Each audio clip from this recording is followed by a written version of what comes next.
মূলত হচ্ছে তোমার অফ স্টাডিজ হচ্ছে একটা এসে একটা প্রবন্ধ আর কি। এটা এই প্রবন্ধটা খুবই গুরুত্বপূর্ণ। এইখান থেকে ম্যাক্সিমাম পরীক্ষায় তোমার এক দুইটা কোশ্চেন আসে। তো এই জন্য আজকে আমরা এটা খুব ভালোভাবে দেখি যে কি কি বলছেন মূলত ফ্রান্সিস বেকন আমাদের জন্য এই অফ স্টাডিজ গল্পে। দেখো, পারপাস অফ স্টাডিজ। তো এ মূলত বেকন বলছে যে পড়াশোনার উদ্দেশ্যটা কি। পারপাস অফ স্টাডিজ, পড়াশোনার উদ্দেশ্যটা কি হইতে পারে, কেন আমরা কিসের উদ্দেশ্যে আমরা পড়াশোনাটা করি।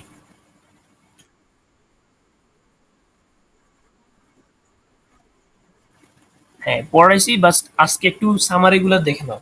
ঠিক আছে, এটা তো আজকে এন ডেপথ আলোচনা করবো না, এটা একটু সামারি আজকে আমরা একটু জানে নিই। তো বেকন আইডেন্টিফাইজ থ্রি পারপাস, তিনটা পারপাস বেকন আইডেন্টিফাই করছে, বের করছে যে তিনটা কারণে মূলত হচ্ছে যে মানুষ পড়াশোনা করে। তো সেটা হচ্ছে এক নম্বর কি, ডিলাইট, আনন্দ। মানুষ আনন্দের জন্য পড়াশোনা করে। যখন দেখবে যে কোনো মানুষ নোবেল পড়বে, পোয়েট্রি পড়বে, তারপর হচ্ছে বিভিন্ন স্টোরিগুলো পড়ে, তো স্টোরিগুলো থেকে অ্যাকচুয়ালি উনি কি অ্যাচিভ করে, অ্যাকচুয়ালি উনি অ্যাচিভ করে হচ্ছে এন্টারটেইনমেন্ট। মানে স্টোরিগুলোতে অনেক ধরনের এন্টারটেইনমেন্ট থাকে। তো এইটা হচ্ছে মূলত একটা মানুষ আনন্দের জন্য পড়ে, একটা ডিলাইটের জন্য পড়ে। তারপর হচ্ছে অর্নামেন্টস, এই অলংকার নিয়ে অনেক স্টুডেন্টদের মাঝে কনফিউশন আছে যে অলংকারটা মানে এখানে কি বোঝাচ্ছে। তো অলংকার হচ্ছে এই জায়গায় মানে বাক্যের মাধুর্য বৃদ্ধি করা। কিভাবে একটা বাক্যের মাধুর্য বৃদ্ধি করা যায়, মানে তুমি যখন অনেকগুলা ওয়ার্ডের মিনিং জানবা, তখন তোমার কনভারসেশনটা একটু মিনিংফুল হবে। তুমি অনেক ভাষায় কথা বলতে পারবা। তো এটা হচ্ছে অর্নামেন্টস, মানে ভাষাকে শ্রুতি মধুর করা। And ability to enhance judgement. এখন এই সব কিছুর পরে তুমি পড়াশোনা যখন শেষ করবে, তখন তোমার একটা অ্যাবিলিটি হবে, যোগ্যতা হবে। সেই যোগ্যতাটা দিয়ে তুমি কি করতে পারবা, টু এনহ্যান্স জাজমেন্ট, তুমি বিচার করতে পারবা, মানে বিচারিক যে সক্ষমতা সেটা অর্জন করতে পারবা। কোথাও কোনো কাজ করতে গেলে সেটা ভালো হবে না মন্দ হবে, এটা তুমি যখন নলেজ অর্জন করবা, জ্ঞান অর্জন করবা, পড়াশোনা করবা, তখন তুমি ইজিলি সেগুলাকে আইডেন্টিফাই করতে পারবা।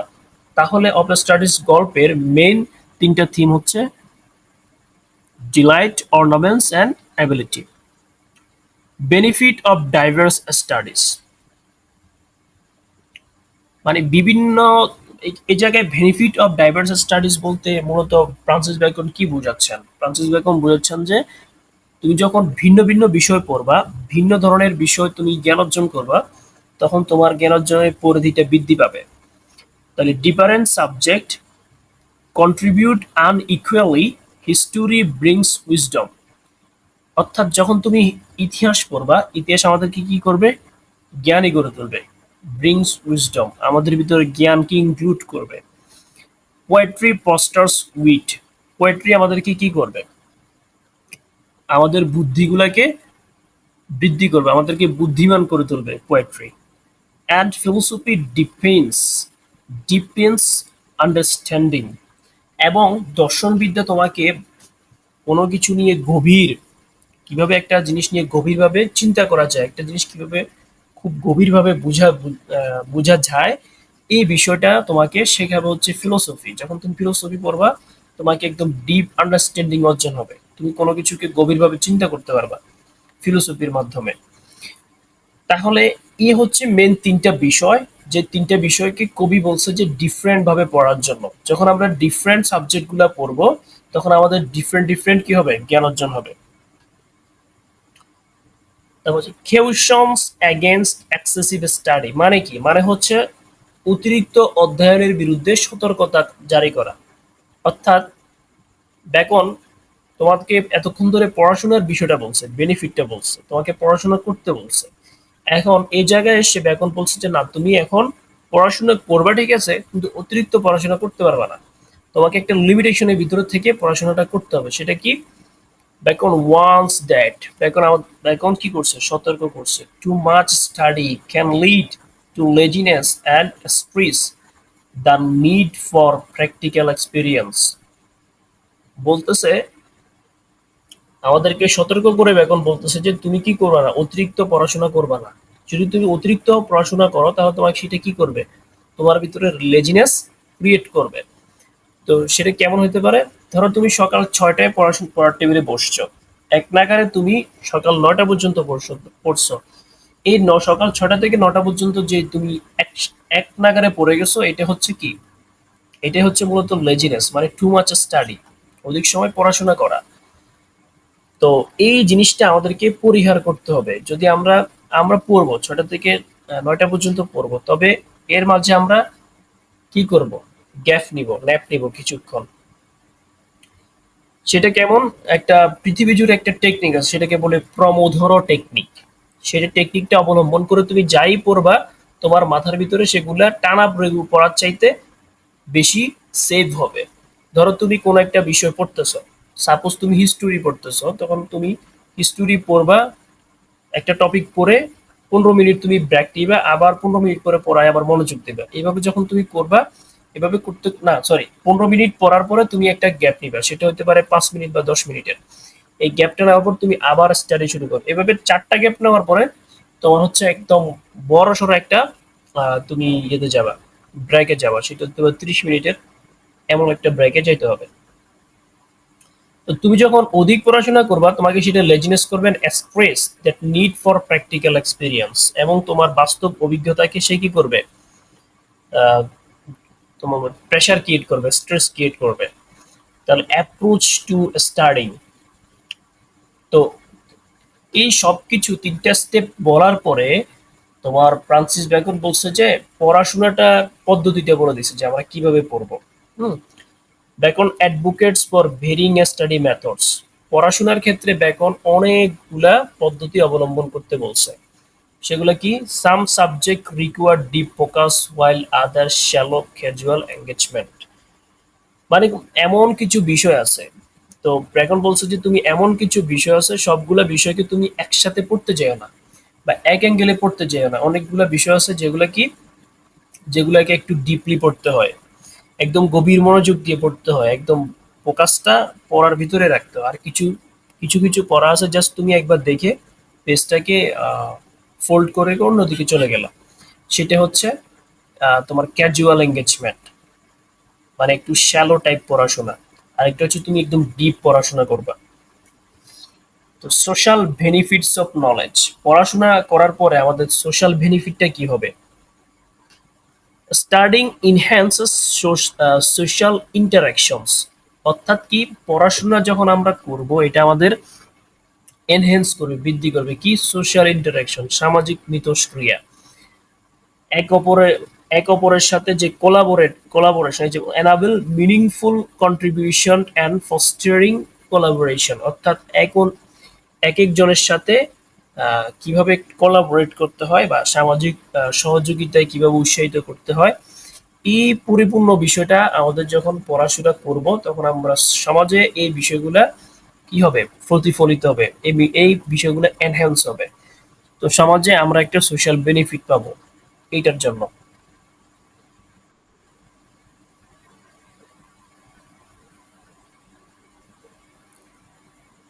Historical context of studies. তো এই পড়াশোনার কিছু ঐতিহাসিক কনটেক্সট আছে, সেগুলো কি?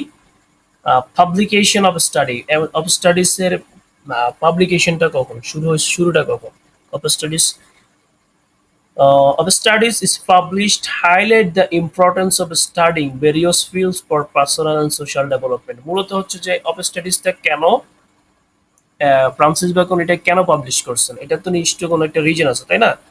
তো রিজনটা কি, সেটা বলছে যে highlight the importance of studying various fields for personal and social development. অর্থাৎ কি, এই পপ স্টাডিজটা প্রকাশিত হয়েছিল ব্যক্তিগত এবং সামাজিক উন্নয়নের জন্য, বিভিন্ন ক্ষেত্রে কি করা, অধ্যয়নের গুরুত্বকে তুলে ধরার জন্য। অর্থাৎ তোমার সামাজিক এবং ব্যক্তিগত ক্ষেত্রে তুমি যে পড়াশোনা করবে, এটার গুরুত্বটা কি, এটাকে তুলে ধরার জন্য, পড়াশোনাটার গুরুত্বটাকে তুলে ধরার জন্য মূলত অফ স্টাডিজ নামক এই অ্যাসেটা ফ্রান্সিস বেকন পাবলিশ করছেন। Influence of the Renaissance. রেনেসায় আবার এটার অবদানটা কি? হুম, রেনেসা এটার প্রভাবটা কেমন ছিল, ইনফ্লুয়েন্সটা কেমন ছিল?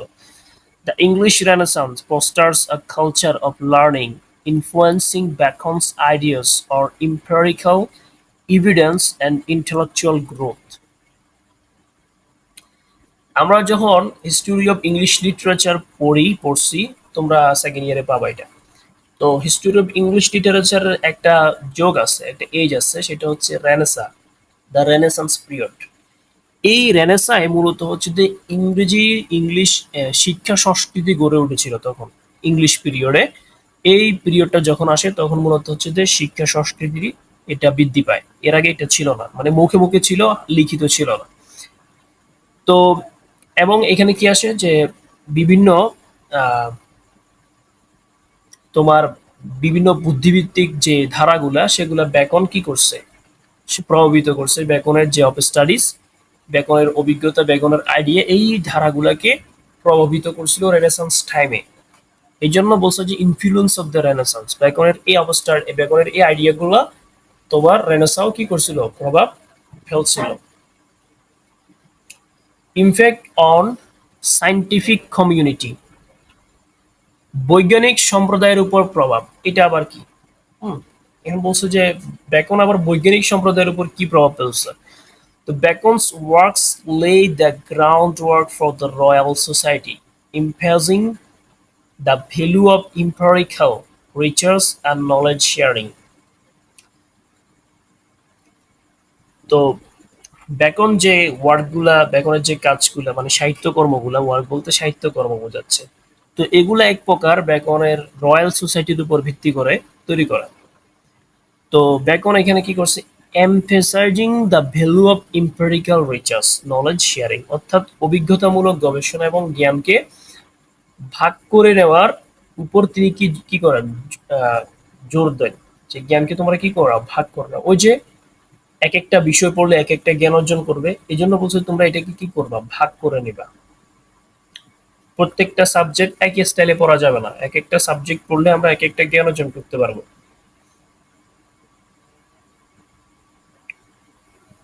তো purpose and themes of studies,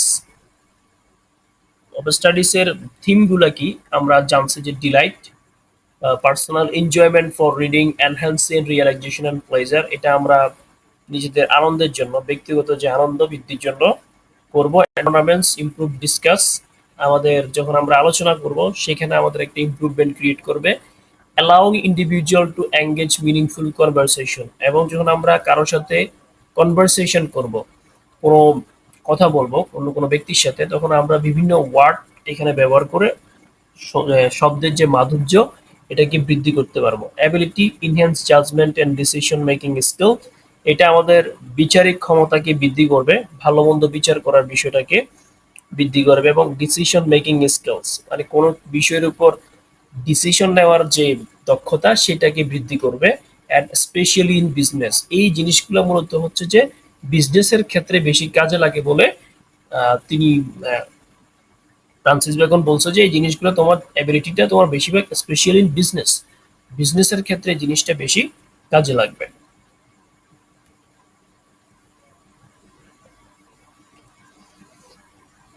তো বেনিফিটস অফ ডিফারেন্ট সাবজেক্ট, যেটা বলছিলাম, history makes man wise, history আমাদের কি কি করে, জ্ঞানী করে তোলে।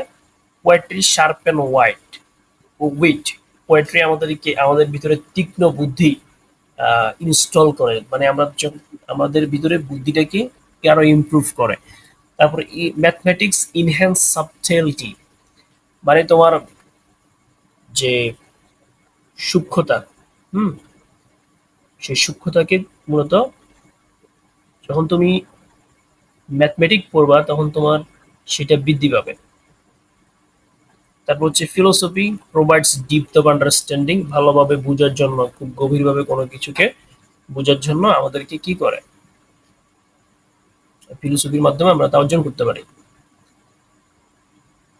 আচ্ছা, এখানে caution against excessive study Bacon warns too much study, যখন তুমি অধিক পড়াশোনা করবা এটা থেকে বিরত থাকার জন্য বলছে। তারপর হচ্ছে balance knowledge, balancing knowledge with practical experience, বাস্তব অভিজ্ঞতা দ্বারা কি করো, তোমার জ্ঞানের ভারসাম্য বজায় রাখো, ব্যালেন্স করে রাখো। Real world application, Learning should complement real world application. মানে রিয়েল ওয়ার্ল্ড অ্যাপ্লিকেশন বলতে কি কোনো সফটওয়্যারকে বোঝাচ্ছে না, এখানে বোঝাচ্ছে যে তোমার পড়াশোনাটা হওয়া উচিত রিয়েল ওয়ার্ল্ড, মানে বাস্তবিক পৃথিবীর উপর ভিত্তি করে তোমার এই পড়াশোনাটা পরিপূরক কমপ্লিমেন্ট হওয়া উচিত, বা তোমার জ্ঞানটা পরিপূর্ণ হওয়া উচিত বাস্তব ওয়ার্ল্ড রিয়েল ওয়ার্ল্ডকে নিয়ে। তারপর diversity of study approach, different subject require different study approach. আমরা বলছি যে হিস্টোরি কিভাবে পড়তে হয়, ম্যাথ কিভাবে পড়তে হয়, ফিলোসফি কিভাবে পড়তে হয়, ওগুলো পড়লে ওগুলো আমাদেরকে কি দিবে। তারপর হচ্ছে social competence, knowledge enhances social interaction and discussion. সামাজিক মিথস্ক্রিয়া বৃদ্ধি করবে পড়াশোনা, এবং ডিসকাশন আলোচনার ক্ষেত্রে তোমার একটা আলাদা কি করবে বেনিফিট দিবে, যেটার মাধ্যমে তুমি তোমার আলোচনাটাকে আরো সুন্দর করতে পারো। তো ডিফারেন্ট অ্যাপ্রোচের এখানে দুইটা এক্সাম্পল আছে। দেখো, টেকনিক্যাল সাবজেক্টগুলো আমরা কিভাবে পড়বো।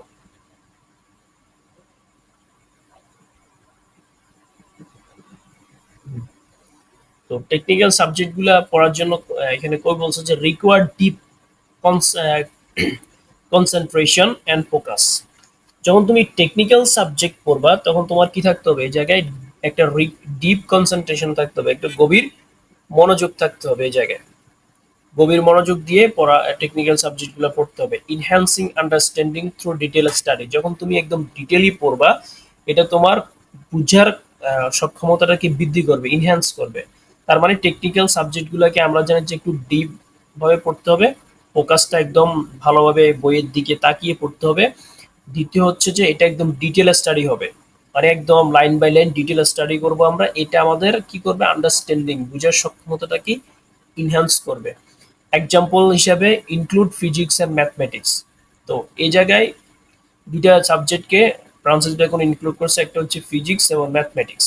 এগুলো হচ্ছে টেকনিক্যাল সাবজেক্ট। এগুলা এই সাবজেক্টগুলো আমরা যখন পড়বো তখন একটু ডিপলি এগুলোতে ফোকাস হইতে হবে। যেমন তুমি যখন কোনো ম্যাথ করবা, তো ম্যাথ করার সময় আমাদেরকে খুব গভীরভাবে ম্যাথটা ভাবতে হয়, ভেবে চিনতে ম্যাথের তোমার ম্যাথটা করতে হয়, ম্যাথের উত্তর করতে হয়। তো এটা এটা হচ্ছে মূলত deep concentration. Literature and humanities, যখন তুমি লিটারেচার এবং সাহিত্য এবং ধরো মানবিক কোনো বিষয় পড়বা তখন সেটা কি হবে approach with a more relax attitude. মানে কি হবে একটু একটু অ্যাপ্রোচটা এমন হবে যে স্বাচ্ছন্দ্যপূর্ণ মনোভাব থাকবে তোমার অ্যাটিটিউডের ভিতরে, একটু রিল্যাক্স, মানে কোনো এত কোনো আহ, প্যারা নাই, বা কোনো এত তাড়া নাই যেটাকে খুব ভাবে একদম ভালোভাবে জানতে হবে। আমি জাস্ট উপর দিকে এটা জেনে গেলে হবে, এটা হচ্ছে রিল্যাক্স অ্যাটিটিউড। এনক্রগেস ক্রিয়েটিভিটি এবং পার্সোনাল ইন্টারপ্রিটেশন।